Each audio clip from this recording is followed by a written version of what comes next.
नमस्कार दोस्तों, आपका स्वागत है हमारे चैनल अननोन डायमेंशन पर। कहानी शुरू करने से पहले आपसे बस एक गुजारिश है। अगर आपको इस तरह की कहानियां सुनना अच्छा लगता है तो चैनल को सब्सक्राइब कीजिए और इस वीडियो को लाइक कर दीजिए। आपका साथ ही हमारी असली हिम्मत है। नमस्कार दोस्तों, मैं आरव मेहरा। आज मैं आपको एक ऐसे मामले के बारे में बताने जा रहा हूं जिसने न केवल हमारी हिम्मत बल्कि हमारे आपसी विश्वास की भी परीक्षा ली। ये कहानी शुरू होती है दो भाइयों से जिनकी दुनिया एक ही रात में उलट-पुलट हो गई। राजू और संजय गुप्ता दोनों भाई एक छोटी सी कंपनी चलाते थे और बचपन से ही एक दूसरे के सबसे अच्छे मित्र थे। पर एक रात सब कुछ बदल गया। कंपनी के भीतर के निगरानी चित्र सीसीटीवी में दिखता है कि राजू अचानक चिल्लाने लगता है, तूने मेरी चाय में जहर मिला दिया। और वो संजय पर हमला कर देता है। संजय भी चिल्लाता है, तूने तो मेरे कमरे से पैसे चुराए। हैरानी की बात यह थी कि चित्रों में न तो कोई जहर दिखता है, न ही कोई चोरी। वे बस खाली कमरे में हवा से लड़ रहे थे। अगली सुबह दोनों भाइयों को चिकित्सालय में भर्ती कराया गया। वैद्य का कहना था साझा मानसिक विकार, पर उनकी पत्नियों को विश्वास नहीं हुआ। संजय की पत्नी ने हमें फोन किया और कहा, यह कोई मानसिक रोग नहीं है, ये कुछ और है, कुछ ऐसा जो उनके मन में प्रवेश कर गया है। हमने निश्चय किया कि हम इस मामले की जांच करेंगे, पर हमारे मन में भी गहरी चिंता थी। ब्लैक कोडेक सोसाइटी का भय अब भी हमारे दिलों में था। जैसे ही हम उनकी कार्यालय वन में पहुंचे, एक अजीब घटना हुई। मेरे पास जो नागमणि का टुकड़ा था वो हल्का सा चमकने लगा, मानो कोई चेतावनी दे रहा हो। विक्रम ने चिंतित होकर कहा, यहां की ऊर्जा बहुत विचित्र है। ऐसा लग रहा है जैसे कोई अदृश्य शक्ति हमारे विचारों को नियंत्रित कर रही है। रिया ने अपने यंत्र स्थापित किए, पर उसका विद्युत चुंबकीय मापक ईएमएफ मीटर पागलों की तरह घूमने लगा। यह संभव नहीं है, वो बोली। ये माप तो वैज्ञानिक दृष्टि से असंभव है। थोड़ी देर बाद पहली अजीब घटना हुई। मैंने स्पष्ट सुना कि रिया दूसरे कमरे में विक्रम से कह रही है, आरव अब हमें नेतृत्व करने योग्य भी नहीं रहा। जब मैंने उससे पूछा तो वो चकित रह गई। मैंने तो कुछ कहा ही नहीं, उसने उत्तर दिया। फिर समीर ने देखा कि विक्रम ने एक महत्वपूर्ण सबूत अपनी जेब में रख लिया है। जब उसने पूछा तो विक्रम को कुछ भी स्मरण नहीं था। धीरे धीरे हम सबके बीच तनाव बढ़ने लगा। हम एक दूसरे पर संदेह करने लगे। ऐसा लग रहा था जैसे कोई अदृश्य शक्ति हमारे बीच के विश्वास को तोड़ने की कोशिश कर रही हो। संध्या को जब हम लौटे तो हमें एक संदेश मिला ब्लैक कोडेक्स सोसाइटी की ओर से। उसमें लिखा था, एक औजार की कीमत तभी तक है जब तक वो काम करे। देखते हैं जब तुम्हें अपनी ही धार पर भरोसा न रहे तब तुम कितने तेज हो। हमें एहसास हुआ कि यह कोई दुर्घटना नहीं थी, ये एक परीक्षा थी। ब्लैक कोडेक्स सोसाइटी ने जानबूझकर किसी ऐसी सत्ता को छोड़ा था जो हमारे मन में प्रवेश कर हमें एक दूसरे के विरुद्ध कर दे। और सबसे भयावह बात यह थी कि वो सत्ता अब हमारे भीतर पहले से ही मौजूद थी, हमारे संदेहों को पोषित कर रही थी। और हमें यह भी ज्ञात नहीं हो रहा था कि क्या वास्तविक है और क्या माया। हमारी सबसे बड़ी शक्ति, हमारी एकता, अब हमारी सबसे बड़ी कमजोरी बन चुकी थी। अगले दिन जब हम कार्यालय पहुंचे तो वातावरण और भी विषैला हो चुका था। हम एक दूसरे से बात करने से भी बच रहे थे। हर कोई अपने में डूबा हुआ था, अपने ही विचारों में उलझा हुआ। विक्रम ने पुस्तकों में खोज शुरू की। यह कोई साधारण भूत प्रेत नहीं है, उसने बताया। यह मायावी प्रेत है जो मनुष्य के मस्तिष्क में प्रवेश कर उसकी कमजोरियों से खेलता है। रिया ने अपने यंत्रों की जांच की। मेरे सभी उपकरण गलत माप दिखा रहे हैं। ऐसा लग रहा है जैसे कोई शक्ति हमारी तकनीक को नियंत्रित कर रही है। थोड़ी देर बाद सबसे भयावह दृश्य सामने आया। मैंने स्पष्ट देखा कि विक्रम ने एक छुपा हुआ दूरभाष निकाला और किसी से धीमे स्वर में बात करने लगा। मैं पास गया तो सुना कि वो ब्लैक कोडेक्स सोसाइटी के किसी प्रतिनिधि से बात कर रहा था। मेरा रक्त खौल उठा। मैंने ऊंची आवाज में पूछा, विक्रम, ये क्या कर रहे हो तुम? विक्रम आश्चर्य से मेरी ओर देखने लगा। किससे बात कर रहा हूं? मैं तो यहां अकेला हूं।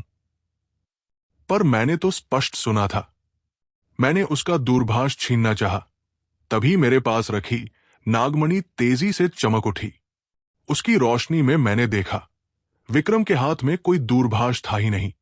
वो तो बस हवा से बातें कर रहा था। मैं स्तब्ध रह गया। ये सत्ता इतनी शक्तिशाली थी कि वह मुझे संपूर्ण माया दिखा रही थी। अगला प्रहार समीर पर हुआ। उसने देखा कि रिया उसके थैले से कुछ निकाल रही है। जब उसने रिया को रोका तो पता चला कि रिया तो दूसरे कक्ष में थी। धीरे धीरे स्थिति और बिगड़ने लगी। हम एक दूसरे पर आरोप लगाने लगे। तुमने मेरा आंकड़ा बदल दिया है। रिया ने विक्रम पर आरोप लगाया। तुम मेरी जासूसी कर रही हो। विक्रम ने समीर को डांटा। तुम सब मिलकर मुझे हानि पहुंचाना चाहते हो। मैंने क्रोध में चिल्लाया। हमारी टोली बिखरती जा रही थी। वो संबंध जो वर्षों में बना था, वो घंटों में टूट रहा था। संध्या को जब हम अलग अलग कोनों में बैठे थे, तभी नागमणि फिर चमकी। उसकी रोशनी में एक छोटा सा दृश्य उभरा। एक छोटा विकृत सा प्रेत जो दर्पणों में छिपा हुआ था और हमारे संदेहों को पोषित कर रहा था। मैंने अचानक समझ लिया, ये सत्ता हमें वही दिखा रही थी जिससे हम भीतर ही भीतर भयभीत थे। विक्रम को डर था कि कोई उसकी खोज चुरा लेगा। रिया को भय था कि कोई उसके यंत्रों से छेड़छाड़ करेगा। मुझे डर था कि मेरी टोली मेरा सम्मान खो देगी। इस सत्ता की शक्ति हमारे अपने भय में थी। मैंने साहस करके सबको बुलाया। सुनो, ये जो कुछ भी हो रहा है वो वास्तविक नहीं है। ये सत्ता हमारे अपने संदेहों का उपयोग कर रही है। पर किसी ने मेरी बात नहीं मानी। विक्रम ने कहा, तुम स्वयं तो पागल हो रहे हो और हमें समझा रहे हो। मैंने नागमणि उठाई और कहा, इसकी रोशनी में देखो, ये सत्य दिखाती है। जैसे ही नागमणि की रोशनी सब पर पड़ी, सभी ने वही विकृत प्रेत देखा जो दर्पणों में छिपा हुआ था। सबकी आंखें विस्फारित हो गई। ये क्या है? रिया की आवाज कांप रही थी। ये है वो सत्ता जो हमें एक दूसरे के विरुद्ध कर रही है। मैंने समझाया, ये हमारे संदेहों को आहार देती है। पर तभी उस सत्ता ने अपना अंतिम प्रहार किया। सभी दर्पण एक साथ टूट गए और उनमें से एक भयावह आवाज गूंजी, तुम सब अलग हो जाओगे। तुम एक दूसरे को सदा के लिए खो दोगे। हमें एहसास हुआ कि ये तो केवल शुरुआत थी। अब तक की सबसे बड़ी लड़ाई हमें अपने ही मन के भीतर लड़नी थी। जब सारे शीशे एक साथ टूटे, हम सब एक दूसरे की ओर देखने लगे। उस भयावह आवाज ने हमें भीतर तक हिला दिया था। पर अब हमें समझ आ चुका था कि ये सब मायाजाल था। विक्रम ने सबसे पहले आवाज दी, माफ करना आरव, उसने कहा। उसकी आवाज में पछतावा था। मैंने तुम पर संदेह किया, पर अब मैं समझ गया हूं कि ये मायावी सत्ता हमारे मस्तिष्क में घुसकर हमारे भय को हथियार की तरह इस्तेमाल कर रही है। रिया ने अपना संगणक खोला। मैंने इस सत्ता के तरंग क्रम का विश्लेषण किया है। ये हमारे मस्तिष्कीय तरंगों में हस्तक्षेप कर रही है। समीर ने व्यावहारिक उपाय सुझाया, हमें एक दूसरे के साथ रहना होगा। यदि हम अलग हुए तो ये सत्ता हमें आसानी से निशाना बनाएगी। हमने निश्चय किया कि हम सब साथ रहेंगे और हर कदम पर एक दूसरे की पुष्टि करेंगे। जब भी कोई अजीब बात दिखे, हम तुरंत नागमणि की रोशनी में परख करेंगे। पर सत्ता ने अपना तरीका बदल दिया। अब वो प्रत्यक्ष आक्रमण करने लगी। रिया को लगा जैसे कोई उसके कान में लगातार बुरी बातें फुसफुसा रहा है। विक्रम को लगा जैसे उसकी पुस्तकों के पन्ने अपने आप पलट रहे हैं। सबसे भयावह क्षण तब आया जब मैंने अपना ही प्रतिबिंब देखा। दर्पण में मेरी परछाई मुझसे बोलने लगी, तुम असफल हो। तुम्हारी टोली तुम्हें पसंद नहीं करती। वे सब तुम्हारे बिना बेहतर है। मैंने नागमणि उठाई और दर्पण की ओर कर दी। रोशनी में वो विकृत सत्ता दिखाई दी जो मेरे प्रतिबिंब में छिपी हुई थी। देखो, मैंने चिल्लाकर कहा, ये यही है, दर्पणों में छिपी है। हमने सभी दर्पणों को ढकना शुरू किया, पर हर बार जब हम एक दर्पण ढकते, सत्ता दूसरे में प्रकट हो जाती। विक्रम को अचानक एक विचार आया। वेदों में लिखा है, असत्य का सामना सत्य से करो। हमें अपने भय को स्वीकार करना होगा। हमने एक प्रयोग किया। हमने जानबूझकर अपने सबसे गहरे भय साझा करने शुरू किए। मुझे डर है कि मैं अपनी टोली की रक्षा नहीं कर पाऊंगा, मैंने कहा। मुझे डर है कि मेरी तकनीक विफल हो जाएगी, रिया ने कहा। मुझे डर है कि मेरा ज्ञान किसी काम का नहीं है, विक्रम ने कहा। मुझे डर है कि मैं शारीरिक खतरे से नहीं लड़ पाऊंगा, समीर ने कहा। जैसे ही हमने अपने भय स्वीकार किए, सत्ता की शक्ति घटने लगी। वो और जोर से चीखने लगी, नहीं, ऐसा नहीं हो सकता। तुम डरोगे, तुम लड़ोगे। पर अब हम एकजुट थे। हमने एक वृत्त बनाया और नागमणि को बीच में रख दिया। उसकी रोशनी ने सत्ता को उजागर कर दिया। अब, विक्रम ने चिल्लाया, सब एक साथ बोलो, हमें तुमसे डर नहीं लगता। हमने एक साथ ये वाक्य कहा। एक तेज प्रकाश फैला और सत्ता चीखती हुई विलीन हो गई। सब कुछ सामान्य हो गया। हम एक दूसरे को देखकर थकान भरी मुस्कान देने लगे। पर तभी मेरा दूरभाष बजा। एक अज्ञात संख्या से संदेश आया, अच्छा खेल था, पर खेल अभी समाप्त नहीं हुआ। अगला कदम हमारा होगा। हमें एहसास हुआ कि यह केवल एक परीक्षा थी। ब्लैक कोडेक्स सोसाइटी हमारी शक्ति की जांच कर रही थी, और अब वे सीधे हमें निशाना बनाने वाले थे। उस अनजान संख्या से आए संदेश ने हमें फिर से सतर्क कर दिया। ब्लैक कोडेक्स सोसाइटी अब सीधे हमें निशाना बना रही थी। हमने निश्चय किया कि अब हमें प्रतिकार करना होगा। रिया ने उस संख्या का पता लगाने का प्रयास किया। ये संख्या गुप्त संकेतों से सुरक्षित है, उसने बताया। पर मैंने एक क्रम खोजा है। ये सभी कॉल एक ही क्षेत्र से आ रहे हैं। विक्रम ने अपनी प्राचीन पुस्तकें फिर से निकाली। हमें उस स्थान का पता लगाना होगा जहां से ये सब नियंत्रित हो रहा है। नागमणि का टुकड़ा हमारी सहायता कर सकता है। हमने नागमणि के टुकड़े को एक विशेष यंत्र से जोड़ा। रिया ने उसकी ऊर्जा को कई गुना बढ़ाया। नागमणि ने एक दिशा में तेज चमकना शुरू किया, नगर के बाहर एक परित्यक्त गोदाम की ओर। हमने तुरंत वहां जाने का निश्चय किया। मार्ग में हमने योजनाएं बनाई। समीर ने सुरक्षा प्रबंध की जिम्मेदारी संभाली। हमें पता नहीं कि वहां क्या मिलेगा, उसने कहा। हमें हर संभावित परिस्थिति के लिए तैयार रहना होगा। जब हम गोदाम के पास पहुंचे तो वहां का दृश्य भयावह था।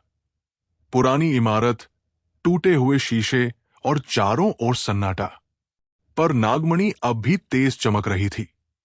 भीतर प्रवेश करते ही हमें एक चौंकाने वाला दृश्य दिखाई दिया।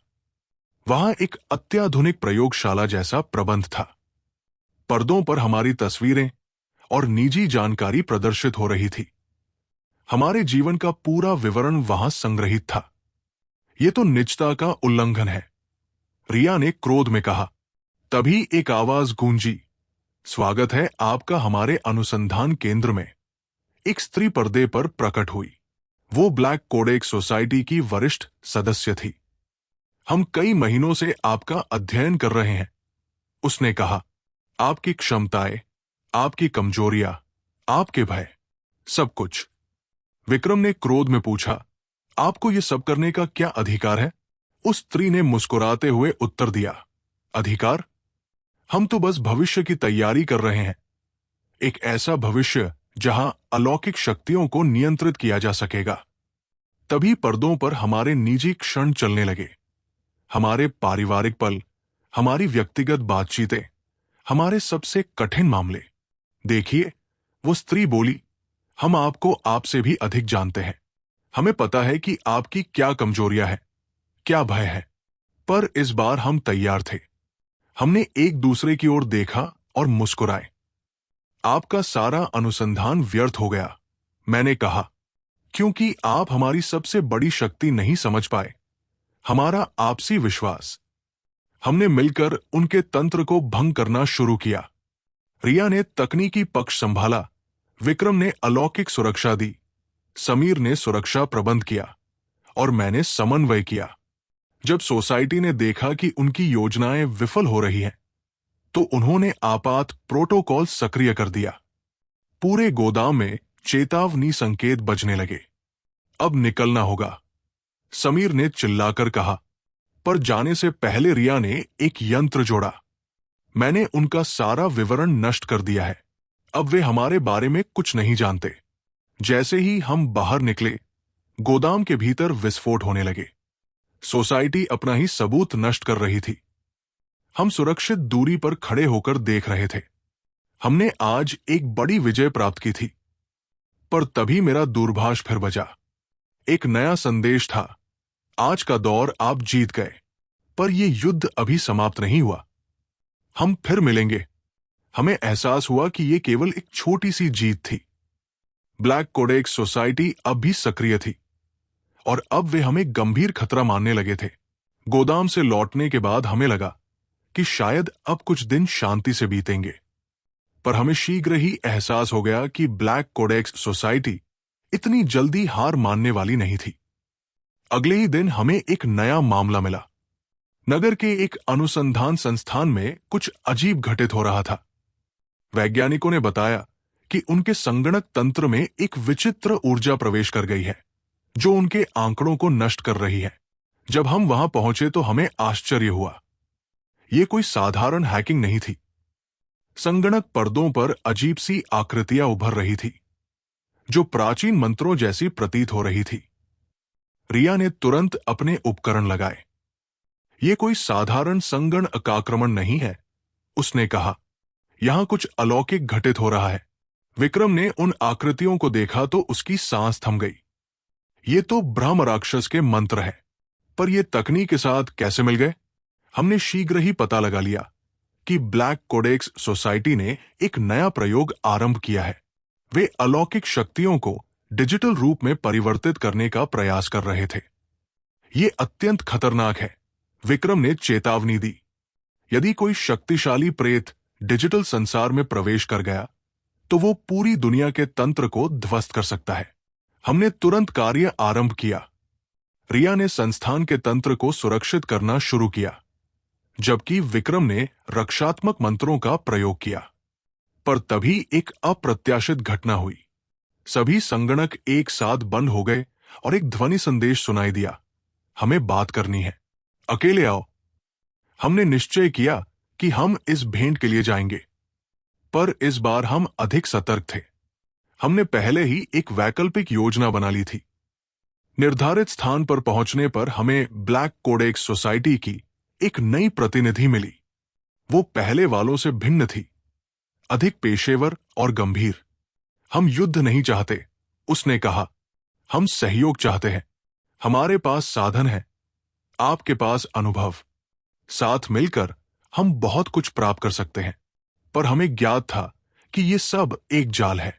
हमने विनम्रता से उसका प्रस्ताव अस्वीकार कर दिया। जैसे ही हम लौटने लगे, परिस्थिति ने अचानक मोड़ लिया। सोसाइटी की प्रतिनिधि ने अपना मुखौटा उतार दिया। वो कोई प्रतिनिधि नहीं, बल्कि एक और सत्ता थी जिसे सोसाइटी ने वश में कर रखा था। तुम्हें लगता था तुम जीत गए? वो सत्ता हंसी। ये सब तो एक परीक्षा थी और तुम असफल हो गए। हमने तुरंत अपनी वैकल्पिक योजना सक्रिय की। समीर ने संकेत दिया और हमारी टोली ने सोसाइटी के छिपे हुए सहायकों को चारों ओर से घेर लिया। हम तुम्हारे हर कदम का अनुमान पहले ही लगा चुके थे, मैंने कहा। अब तुम्हारी बारी है आत्मसमर्पण करने की। पर तभी एक चौंकाने वाली बात हुई। वो सत्ता अचानक विलीन हो गई और उसकी जगह एक प्रकाश चित्र संदेश प्रकट हुआ। ये तो केवल आरंभ था। अगला अध्याय और भी रोचक होगा।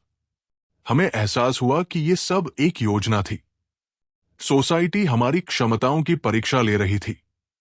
लौटकर जब हमने विश्लेषण किया तो पता चला कि सोसाइटी अब और भी खतरनाक हो गई थी। वे अब अलौकिक शक्तियों को तकनीक में मिलाने लगे थे। ये एक नए स्तर का खतरा है, विक्रम ने कहा। अब हमें नई रणनीतियां बनानी होंगी। रिया ने एक नया सुरक्षा तंत्र विकसित किया, जो अलौकिक और तकनीकी दोनों प्रकार के खतरों से रक्षा कर सकता था। हमने निश्चय किया कि अब हम केवल रक्षात्मक नहीं, बल्कि आक्रामक रहेंगे। हमें सोसाइटी के ठिकानों का पता लगाना होगा और उन्हें रोकना होगा। अंत में हमने एक वचन लिया, चाहे कुछ भी हो जाए, हम एक दूसरे का साथ नहीं छोड़ेंगे, क्योंकि हमारी सबसे बड़ी शक्ति हमारी एकता थी और ये हमें कभी पराजित नहीं होने देगी। तो दोस्तों, वीडियो पसंद आए तो लाइक करें, सब्सक्राइब और बेल आइकन दबाना ना भूलें।